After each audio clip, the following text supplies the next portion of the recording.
La gloria de Ingavi, victoria final.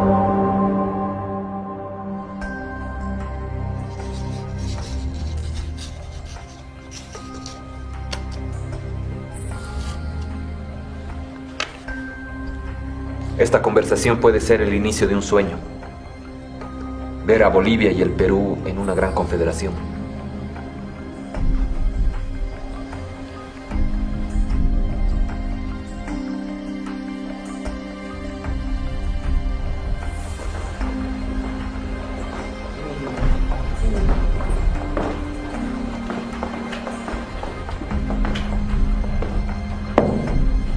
Mi general, parte de la guarnición de Saguadero, el general Gamarra ha invadido nuestro territorio. No tengo más ambición de ver a mi patria Bolivia soberana. Depongo ante usted ser presidente nuevamente. Atentamente, Mariscal Santa Cruz. Pongo a su disposición tropas y caballería que bajo su mando sabrán expulsar al invasor Gamarra. Atentamente, General José Miguel de Velasco. Convoque inmediatamente al Estado Mayor. Su orden, mi general. El general Gamarra encontrará la muerte en el suelo boliviano que tanto aborrece.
Bolivia, durante el gobierno de Andrés de Santa Cruz, se convierte en una potencia militar que es capaz de entrar a otro estado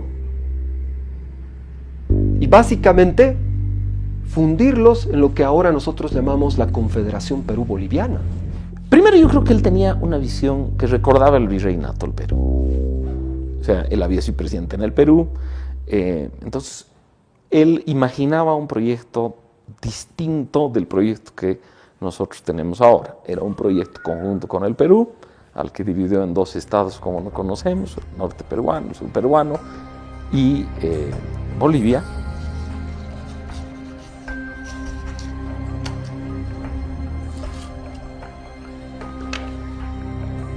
Esta conversación puede ser el inicio de un sueño. Ver a Bolivia y el Perú en una gran confederación.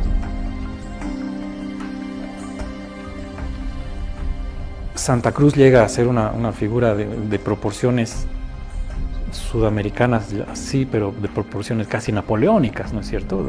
Va a haber una alianza de países para derrocar y desterrar a Santa Cruz. Pero su obra va a ser terriblemente efímera también, ¿no? Andrés de Santa Cruz, en muchos aspectos, consolida la independencia de Bolivia porque le demuestra a los vecinos fortaleza. Les demuestra que Bolivia no le iba a pertenecer a nadie sino a sí misma. Desde 1809 y para siempre. Santa Cruz les demuestra que cualquiera que se metiese con Bolivia iba a sufrir. Santa Cruz, a pesar de que es presidente por tanto tiempo, no plantea una política del radicalismo de la que planteó Sucre. Y probablemente por eso es más viable. Es un hombre que alienta la educación, es un hombre preocupado por la vida universitaria, es un verdadero estadista. Y como digo, creo que si hay un elemento central que lo destaca es conocedor de la temperatura, el ámbito y la idiosincrasia, que ese es algo indispensable en un político, ¿no? Pero esencialmente Santa Cruz es el padre de la legislación y de la justicia boliviana, ¿no? En su gobierno, primero que se aprueban 2 constituciones, ¿no? Ya un poco reformando la constitución bolivariana y después otra con ligeras reformas. Ya tenemos 3 constituciones, pero es la parte, diremos, político-administrativa. Es el que da paso a que se promulguen los primeros códigos procesales, civiles y penales en Bolivia. El Código Penal, el Código Civil, el Código Procesal Penal y el Código Mercantil, y además del Código Minero. Es decir, ya tenemos una legislación. La Confederación Perú-Boliviana fue siempre, en mi opinión, bastante artificial, ¿no? No era una cosa natural, y de hecho existía, mientras existió la Confederación Perú-Boliviana, existió todavía un Estado peruano del norte que era independiente de la Confederación. Y no fue ajena pues a las ambiciones de los presidentes y de las facciones que existían en los países. Dentro del Perú había una facción fuertísima anticrucista, dentro de Bolivia había una facción fuertísima anticrucista. Entonces, Santa Cruz no logró, lamentablemente, superar el faccionalismo, el personalismo, la búsqueda del protagonismo de tantos personajes, ¿no? En 1836 se crea, pues, se da origen a la famosa Confederación Perú-Boliviana. La oposición inmediata es primero de Argentina, en el propio Perú, ¿no? Yanacocha y la batalla de Yanacocha es una de ellas, Socabaya, etcétera.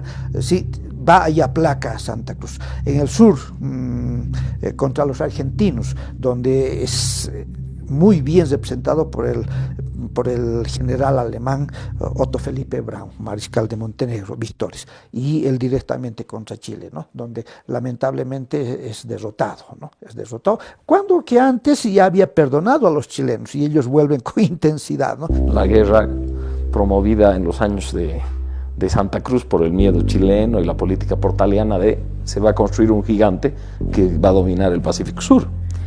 Entonces era un proyecto distinto. Se miraba en algunas cosas de Francia, se miraba.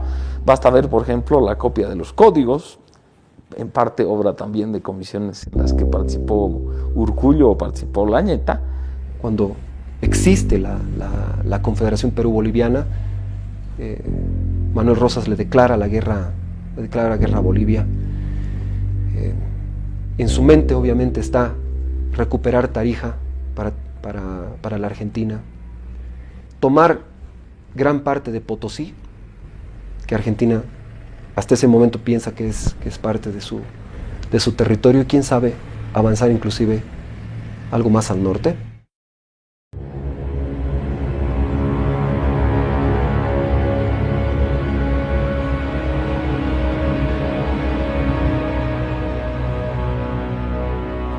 Y en el caso peruano, una búsqueda de anexión de la paz siempre.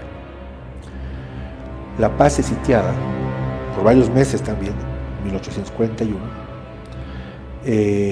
Ahí está el famoso generalísimo peruano Gamarra, que va a ser héroe de la batalla de Ayacucho. Él era el jefe de Estado Mayor durante la batalla de Ayacucho. Y esta leyenda viviente, este generalísimo, por eso Gamarra, va a enfrentarse a un joven que era un capitán en la batalla de Ayacucho. ¿Por qué no digo batalla de Ingavi? Porque no es una sola batalla. Nos han enseñado a creer que es una sola batalla. Gamarra, en 1828, invade por primera vez a Bolivia y termina expulsando a Antonio José de Sucre de la presidencia. En 1841 vuelve a invadir Bolivia, ya no como general de un estado, sino como presidente de ese estado. invade Bolivia. Y se van tomando poblaciones desde el norte del lago Titicaca hasta la propia ciudad de La Paz. En la ciudad de La Paz se combatió en las calles en contra del ejército de Gamarra. En un momento que hay 3 virtuales presidentes en Bolivia, como nunca. Mariscal Santa Cruz, que ha salido, ya ha sido expulsado de ese gran periodo crucista, pero va a ser expulsado, él va a estar a las afueras del país, queriendo nuevamente retomar al poder. Velasco, que también ya había sido presidente, que va a estar con sus tropas en el sur, y un joven general de 34 años, José de Vallivian. En un momento en que va a haber 3 presidentes virtuales que se están pugnando políticamente entre ellos, es cuando se va a producir esta invasión del generalísimo Gamarra y del ejército peruano. ¿Por qué nadie dice la batalla de La Paz? La propia familia de Vallivian, que es cabeza del Estado boliviano en ese momento, es tomada como rehén por Gamarra.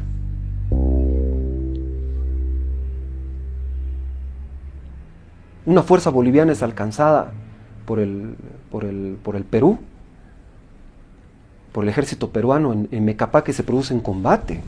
Antes de la batalla de Ingavi, el líder boliviano más cercano al Perú, el que tenía mejor relación con el Perú, era Vallivian. El sur boliviano, acaudillado por Velasco, más bien no. Entonces, siempre fue, yo creo que durante todo el siglo XIX, no era raro que, por ejemplo, los CONAPs revolucionarios contra el gobierno de turno se organizaran desde Tacna u otros lugares en el Perú hacia Bolivia. O sea, la influencia, el peso peruano, creo que ha sido indiscutible.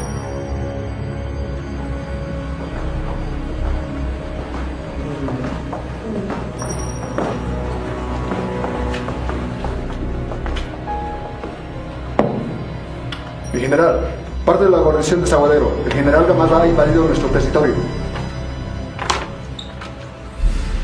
No tengo más ambición de ver a mi patria Bolivia soberana. Depongo ante usted ser presidente nuevamente. Atentamente, Mariscal Santa Cruz. Pongo a su disposición tropas y caballería que bajo su mando sabrán expulsar al invasor Gamarra. Atentamente, General José Miguel de Velasco. Convoque inmediatamente al Estado Mayor. Su orden, mi general. Pero Velasco, cuando se entera de la invasión que sufre nuestro país, no lo piensa 2 veces y envía todas las tropas que tiene, los 1.200 hombres de caballería, armados con el último armamento disponible de la época. Y en un momento en que parece ser que Bolivia va a ser desmembrada, porque el ejército que llega en ese momento son aproximadamente 9.000, entre 9.000 y 9.500 peruanos, con un ejército que apenas reuníamos 5.000 en Bolivia. Entonces hay un momento de desprendimiento, yo llamo esos momentos mágicos, ¿no? Esos momentos que la patria está a punto, estamos a punto de irnos al abismo, pero van los políticos, inclusive los más complicados para analizar su actuación, con actuaciones incluso funestas que tuvieron en el pasado, pero esos momentos que la patria está a punto de desaparecer, de desmembrarse, van a tener rasgos de hidalguía y sobre todo de un compromiso patriótico. Que nuestros líderes estaban en plena pelea, Vallivian y Velasco decide ayudar a Vallivian para enfrentar a las tropas de Gamarra, alentado también por este personaje del que no hemos cesado de hablar desde que hemos comenzado, por Olañeta, porque Olañeta fue un líder civil que, como tenía mucho ascendiente en el sur, también impulsó el apoyo de Velasco hacia Vallivian, lo que finalmente resultó en un ejército mejor plantado y en la victoria de Ingavi. Una segunda fuerza peruana que venía a reforzar al ejército de Gamarra penetra territorio boliviano, también por el norte del lago Titicaca.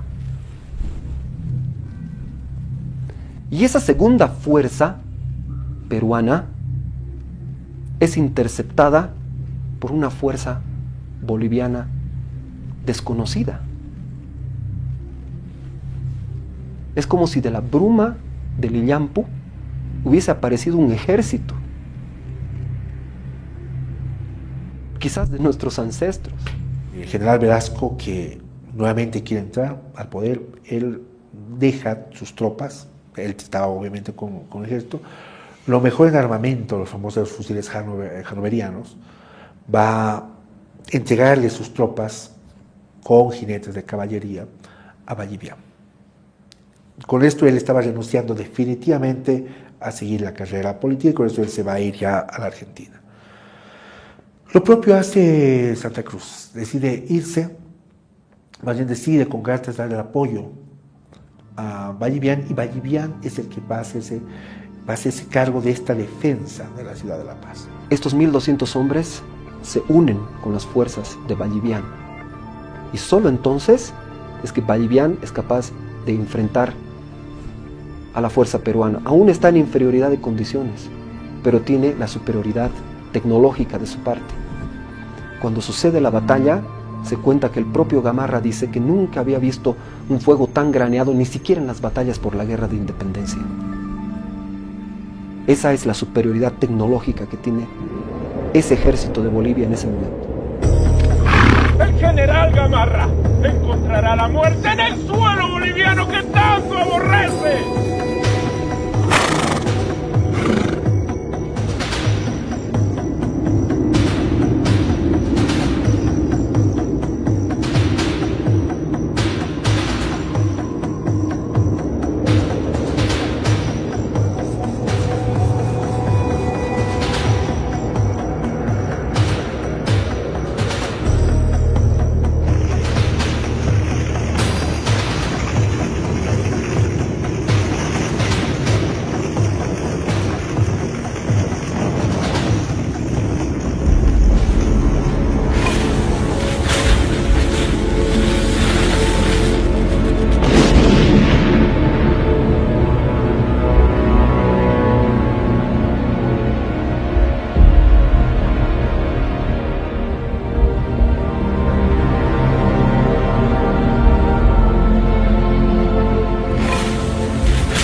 Se reúne el 18 de noviembre en los campos de Viacha y es la primera vez en la historia de Bolivia, es la primera vez que se van a reunir tropas de todo el país. Esa mañana del 18 de noviembre ha debido ser espectacular. Están llegando tropas de Misque, de Valle Grande, de Totora, de Potosí, de Santa Cruz, de Tarija, mostrando esa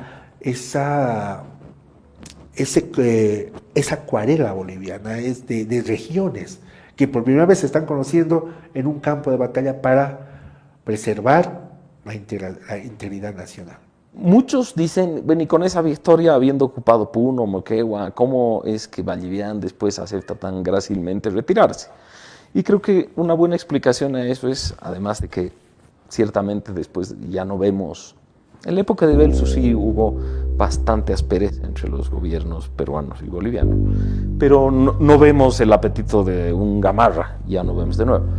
Me iba al punto de que no se explica mucha gente qué pasó si no teníamos costa, porque en ese momento Vallivian no hizo algo aprovechando su ventaja. Pero no olvidemos que todo el país venía del trauma de la derrota de Yungay.